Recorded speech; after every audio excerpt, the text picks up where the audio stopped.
In this video, discuss about treatment individualization. சிகிச்சை தனிப்படுத்துதல்.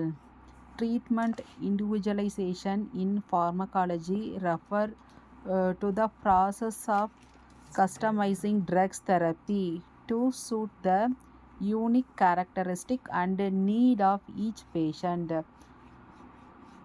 தனிப்பயனாக்கம் என்பது ஒவ்வொரு நோயாளியின் தனித்துவமான பண்புகள் மற்றும் தேவைகளுக்கு ஏற்ப மருந்து சிகிச்சை அளிப்பதை குறிக்கிறது. It involve tailoring mechanism regimens based on factors such as. இது போன்ற காரணிகளின் அடிப்படையில் மருந்து விதிமுறைகள் வடிவமைப்பதை உள்ளடக்கியுள்ளது. Then principles of treatment individualization. தனிப்பட்ட சிகிச்சையின் கோட்பாடுகள். இதில் என்னென்ன கோட்பாடுகள் இருக்குன்னு சொல்லி பார்க்க போகிறோம். First patient characteristic. Considered individual factors such as age, gender, weight, genetics and underlying medical condition when determining that appropriate drugs and dosage. இதில் தனிநபரை கருத்தில் கொண்டு அவரோட வயது, பாலினம், எடை, மரபியல் மற்றும் அசாதாரண மருத்துவ நிலைகள் போன்றவற்றை கருத்தில் கொண்டு பொருத்தமான மருந்து மற்றும் அளவை தீர்மானிக்கலாம். செகண்ட் ஒன் இஸ் அவங்களோட medical history. Review that patient medical history, identify any contraindications, allergy or previously adverse reaction to medication. நோயாளியின் மருத்துவ வரலாற்றை மதிப்பாய்வு செய்து மருந்துகளில் ஏதேனும் முரண்பாடுகள், ஒவ்வாமை மற்றும் முந்தைய பாதகமான எதிர்வினைகளை அடையாளம் காணுதல். தென் பாலிஃபார்மசி.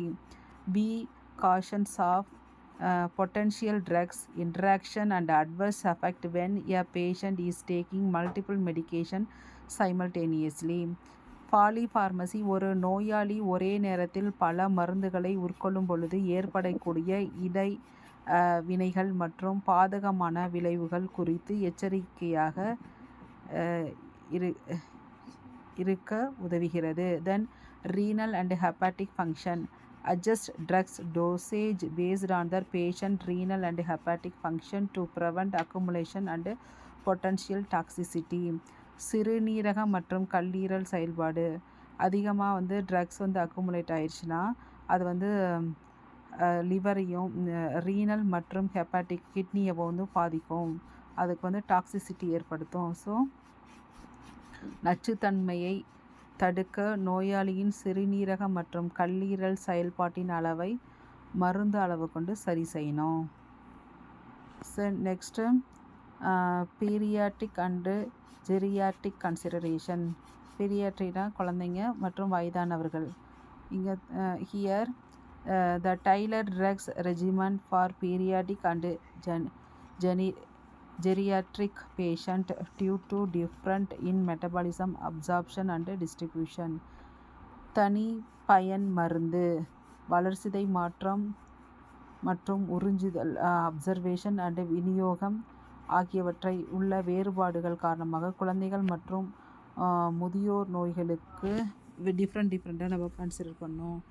அது மாதிரி pregnancy period and lactation period. Evaluate that safety of medication during pregnancy and lactation. அது சேஃபாக என்னென்னு பார்த்து தான் கொடுக்கணும். Taking into account potential risk to that foetus or newborn.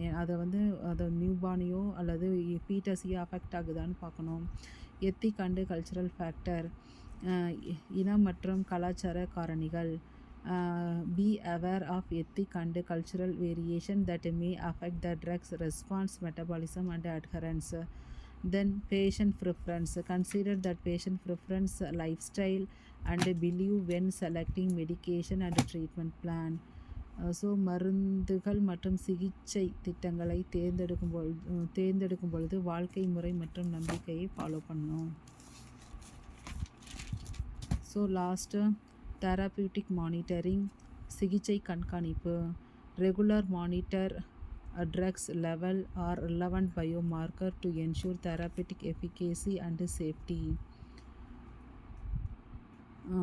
சிகிச்சை செயல்திறன் மற்றும் பாதுகாப்பை உறுதி செய்வதற்கான மருந்து அளவுகள் அல்லது தொடர்புக்குரிய குறிப்பான்கள் தொடர்ந்து கண்காணிக்க வேணும். Then shared decision making involve patient in the decision making process, discussing treatment option, potential benefit and risk to arrive at a mutually agreed upon plan. So விருப்பங்கள், சாத்தியமான நன்மைகள் மற்றும் அபாயங்களை பற்றி விவாதித்து பரஸ்பரம் ஒப்புக்கொண்ட பின் திட்டத்தை எடுக்க வேணும். So this is all about treatment in individualization. Thanks for வாட்சிங்.